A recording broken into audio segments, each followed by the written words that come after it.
Donc voilà une petite vidéo pour récapituler tout ce qu'il faut savoir sur les trinômes du second degré quand le discriminant est négatif. Donc première étape, je vais considérer donc un trinôme du second degré. Donc ax carré plus bx plus c. On va essayer d'écrire vite. Voilà, donc on va considérer le cas. On va appeler ça donc p de x. On va considérer que delta, c'est-à-dire b carré moins 4ac, est négatif. Bon, dans ce cas-là, il y a de toute façon, premier cas, pas de racine. Conséquence, p de x est toujours différent de 0. Voilà, première chose. Deuxième chose, il n'y a pas de factorisation.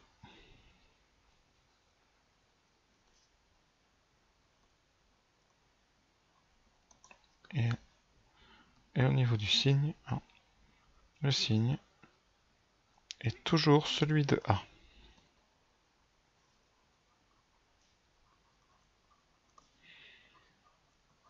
D'accord? Voilà. Donc, ça veut dire que le tableau de signes est donc de deux types. Alors, on va séparer les deux cas. Donc, vous avez deux grands cas.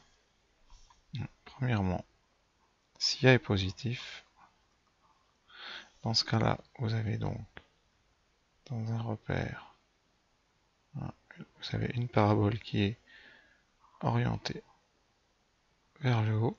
Il n'y a pas de racine puisque p de x est différent de 0. Et donc, au niveau du tableau de signes, vous voyez qu'est-ce qu'on aura? Un tableau de signes qui va être très simple, qui est ici dans votre tableau de signes. X, p de x, toujours du signe de A est positif, donc vous avez un tableau de signes qui est toujours plus. Voilà. Et si A est négatif, on a vu dès le début du cours que la parabole est orientée donc vers le bas. Et donc on en déduit, puisque p de x est toujours différent de 0, que le tableau de signes est du type x moins l'infini plus l'infini, p de x est négatif. Voilà, c'est tout ce qu'il faut savoir sur le cas delta négatif.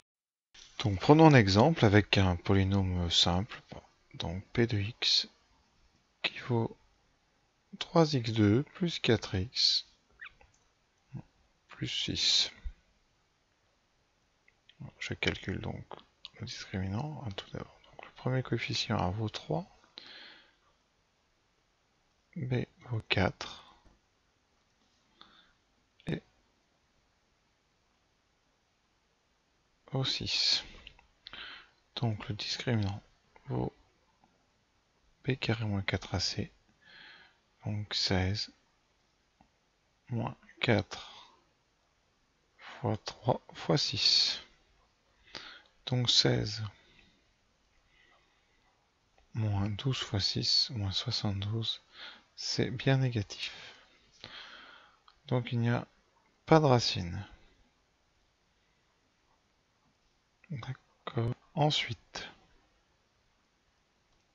le signe, c'est toujours, donc p de x est toujours du signe de A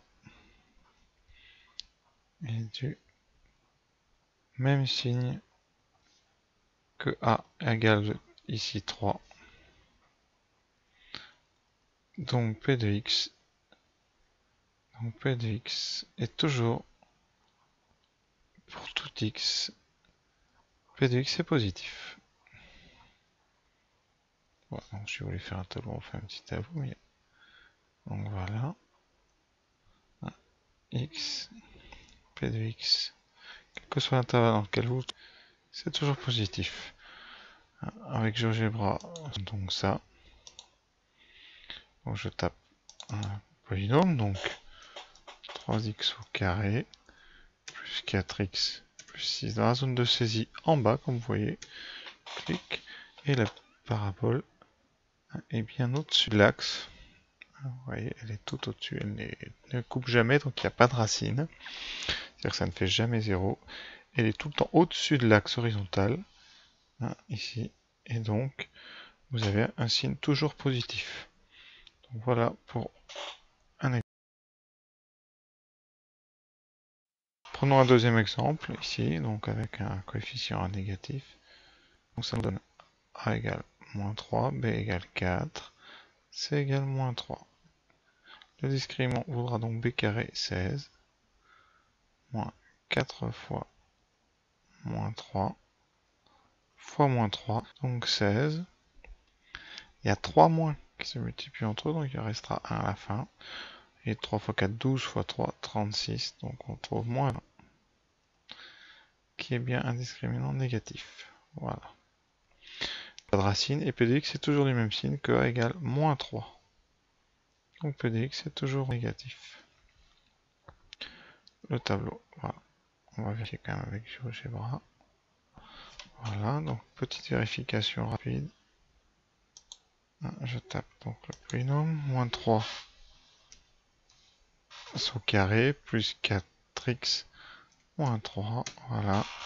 Bon, on voit pas la parabole, donc normal, elle doit être vraiment en dessous, et la voilà.